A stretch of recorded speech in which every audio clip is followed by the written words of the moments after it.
আর দেবো পরিমাণ মতো একটু কর্নফ্লাওয়ার, আর দিলাম পেঁয়াজ পাতা, আর অল্প একটু মিষ্টি। এটা অপশনাল, আপনারা দিতেও পারেন নাও দিতে পারেন। এবার আমি এটা ভালো করে মেখে নেব। আমি এইভাবে শেপ দিয়ে নিয়েছি, এবার আপনারা যেরকম ইচ্ছা শেপ করে নিতে পারেন। আমি এইরকমই করলাম, গোল গোল মতো, পপকর্ন মতো। চলুন এবার ফ্রাইং প্যানটা আমি বসাই। হ্যাঁ, ফ্রাইং প্যান গরম হয়ে গেছে, এবার আমি তেল দিয়ে দিলাম। এটা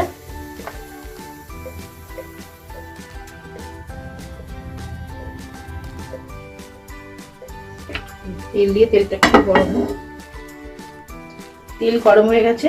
একটা বাটিতে আমি ডিমের ব্যাটার করেছি, আরেকটাতে আমি ব্রেড ক্রাম্ব করে নিয়েছি। এর মধ্যে আমি দিয়েছি একটু নুন, একটু লঙ্কার গুঁড়ো, আর ডিমেও তাই দিয়েছি। এবার আমি এটা ডিম